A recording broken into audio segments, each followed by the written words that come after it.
उस मीटिंग में बैठे बैठे जो व्यक्ति आरसीएम में ज्वाइन होने का तैयार नहीं था, उस मीटिंग का परिणाम यह मिला कि मैंने डिसीजन लिया इस काम को मुझे करना चाहिए, मुझे मेरे परिवार को इस काम की जरूरत है। और जब मैंने मन फैसला लिया कि करना चाहिए, तो मेरे सामने एक चैलेंज था कि 14 घंटे तो रोज काम कर रहा है, तो फिर आरसीएम कब किया जाएगा। तो वहीं उसी पहली मीटिंग का यह प्रभाव था कि मैंने डिसीजन ले लिया, आज के बाद कोचिंग सेंटर बंद, और जो टाइम कोचिंग सेंटर में लग रहा है वो आरसीएम को बिल्ड करने में लगा जाएगा।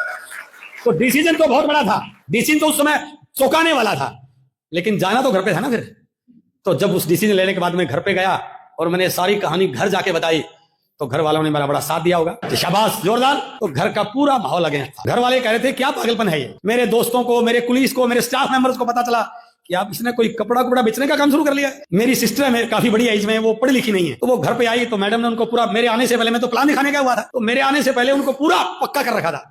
उन्होंने पूछा कहां गए, कुछ कपड़ा बेचने का काम शुरू कर रखा है। तो आदमी फील्ड में, आपको पता, फील्ड में जाके किस प्रकार के नेगेटिव पॉजिटिव वालों से आप जूझ के आते हैं। आप उम्मीद करते हैं कि घर जाके आपको पॉजिटिव माहौल मिले, जाते कोई चाय वगैरह मिले, अच्छा खाना मिले। ऐसा थोड़ी होता है शुरू में। तो मैं जब घर पे पहुंचा तो आगे बहन जी खड़ी थी और मैडम पीछे खड़ी थी, और आते उसने पूछा कहां से आया है। मैंने कहा एक बिजनेस शुरू कर रखा। तो बैग में उस समय 2-4 किट एक्स्ट्रा रखते थे सर। तो उनका सवाल था कि घर वालों ने तेरे को इसलिए पढ़ाया था, घर वाले पूरी जिंदगी लगा दी माँ बाप ने तेरी पढ़ाई के लिए, इतनी बड़ी डिग्री, इतनी पढ़ाई, और इस काम के लिए कहना कपड़ा बेचता हूं। मैंने कहा तू बात तो सुन मेरी ध्यान से कि मैंने ये काम, ये कोई कपड़ा बेचने का काम नहीं है, ये बहुत बड़ा, जैसे कैसे घर वालों, क्योंकि सबसे मुश्किल काम है घर वालों को कन्विंस करना। हेलो, बाहर वाले कन्विंस, घर वाले नहीं कन्विंस होते, बट मेरा मानना है यदि आपने घर वालों को कन्विंस कर दिया, आप पूरी दुनिया को कन्विंस कर सकते हैं। आपको सीखना पड़ेगा। मैंने उनको कन्विंस किया कि मैंने 6 महीने का समय लिया हुआ घर वालों से, 6 महीने आरसीएम करना है, 6 महीने के बाद नहीं किया तो मैं फिर कोचिंग सेंटर को चला लूंगा। तो मेरे सामने 6 महीने का टारगेट था, डेट बाउंड टारगेट था। घर वालों से स्पष्ट इंस्ट्रक्शन थी कि यदि 6 महीने के बाद हमने कहा कि आरसीएम नहीं कर तो नहीं करना है। मैंने कहा बिल्कुल, मैं आपकी बात से सहमत हूं, और मैंने उस शिद्दत के साथ आरसीएम को शुरू किया। मैंने अपनी शुरुआती दौर में 3 चीजों पे विशेष फोकस किया, जो मैं अपने हर सेमिनार में अपनी लीडर्स को बताता हूं। पहला ये, क्योंकि मैंने 6 महीने के बाद घर वालों से दोबारा डिस्कस करना था कि अब क्या करें, तो मेरे सामने टाइम बाउंड था। तो मैं इस चीज को मानता हूं कि यदि आप लक्ष्य बना के काम करते हैं तो आपकी सफलता की दर और ज्यादा हो जाती है।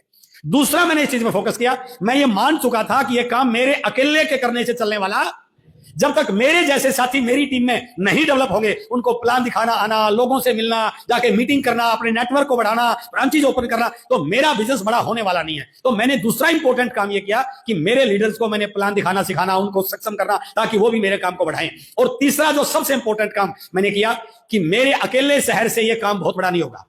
तो जब भी मुझे पता चलता कि मेरी टीम के किसी साथी ने अपने किसी दोस्त को, रिश्तेदार को, जान पहचान वाले को किसी और शहर में ज्वाइन करवाया है, तो मैंने कभी यह इंतजार नहीं किया कि जिसने ज्वाइन कराया वही जाएगा। मैं बैग उठाता था, बाइक उठाता था, बस पकड़ता था, ट्रेन पकड़ता था, और वहीं पहुंच जाता था उसका नाम पता लेके जहां पर वो ज्वाइन करवाया था। और उसका परिणाम यह मिला कि 6ठे महीने मैं आरसीएम का रॉयल्टी चीवर था, और मेरा बिजनेस, और कमाल देखिए, मेरा बिजनेस रॉयल्टी चीवर बनते ही 3 स्टेट में जा चुका था। तो मेरा आपसे अनुरोध है कि आप केवल इस उम्मीद में मत बैठिए कि पहासू से ही क्रांति आ जाएगी। हमें पूरे हिंदुस्तान में अपने टीम को बिल्ड करने की प्लानिंग करनी।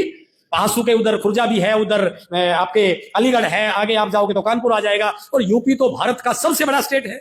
तो कम से कम हम पहले यूपी पे तो कब्जा करने की प्लानिंग करें। हेलो, और यदि आपने, और मैं आपको गुड न्यूज और बता रहा हूं, पीछे हमारी कोर की मीटिंग थी, तो कोर की मीटिंग में स्टेट वाइज यदि हम टर्नओवर की बात करते हैं तो पहले नंबर पर पहले बिहार होता था, बंगाल, झारखंड, और उसके बाद यूपी 5वें 6ठे नंबर पर आता था। बट अभी की लेटेस्ट रिपोर्ट में यह आंकड़ा है कि इस समय आरसीएम के टर्नओवर में यूपी नंबर 1 पर जा चुका है। सबसे तेज गति से यदि कोई स्टेट बढ़ रहा है तो यूपी बढ़ रहा है। हेलो, और मैं इस बात को पूरे विश्वास के साथ कहता हूं कि आरसीएम के टर्नओवर में यूपी नंबर 1 है, लेकिन आरसीएम के पूरे यूपी के टर्नओवर में हमारी ये टीम नंबर 1 होनी चाहिए। ऐसा प्लानिंग कर सकते हैं।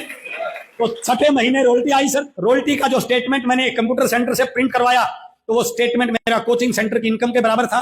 फिर मैंने घर वालों को पूछा कि अब बताओ क्या करना चाहिए। अभी तक तो आरसीएम में केवल एक प्रोडक्ट है, कल को और बहुत सारे प्रोडक्ट आएंगे। अभी तो टीम छोटी सी है, कल को और टीम बड़ी होगी। और मेरे उन 6 महीनों की सफलता को देख करके मेरे घर वालों ने मुझे सपोर्ट किया और परमिशन दी, अब आप चाहो तो आरसीएम कर सकते हो। हेलो, ये मेरे घर वालों ने मुझे, क्यों? क्योंकि मैं 6 महीनों में कुछ कर पाया था। तो मेरा कहने का मैसेज है आपको, यदि आप अपने आप को कामयाब कर देते हैं तो आपके घर वाले भी आपको सपोर्ट करते हैं और पूरी दुनिया आपका साथ देने को तैयार हो सकती है। कर सकते हैं ऐसा।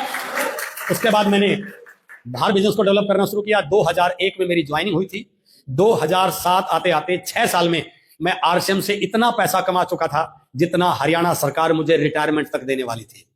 तो मुझे लगा मुझे नौकरी की जरूरत 2007 में नौकरी को क्विट कर दिया। Now I am doing full time RCM. और यदि मैं इस पूरी जर्नी की बात करूं, इसको वॉल्यूम और टर्नओवर बताऊं, 5 पेंट की किट से मैंने आरसीएम शुरू किया था। मेरी खरीदारी 5 पेंट की किट थी। आज मेरा मंथली टर्नओवर लगभग 15-16 करोड़ पीवी का होता है। डिस्ट्रीब्यूटर प्राइस में बदलें तो लगभग 30-35 करोड़ का होता है, और इसको 12 से गुणा कर लो तो सालाना कई 100 करोड़ का टर्नओवर। आज मेरी आईडी नहीं है, आज मेरी आईडी एक बहुत बड़ी इंडस्ट्री का टर्नओवर के बराबर पहुंच चुकी है। It is the power of RCM. लेकिन ये सारी कहानी उस दौर की है जब भारत में ना डायरेक्ट सेलिंग के लिए कोई गाइडलाइन थी, ना कोई रूल था, ना कोई माहौल था। आज सारी चीजें बदल चुकी है, और मैं आपको विश्वास दिलाता हूं, यदि आप इस सिस्टम को सही ढंग से, शिद्दत से, प्राथमिकता के साथ, स्किल के साथ सीखते हैं, तो जो ये अचीवमेंट मेरी 20-25 साल में हुई है, मैं गारंटी के साथ कहता हूं अगले 4 साल में आप इससे बड़ी अचीवमेंट पा सकते हैं।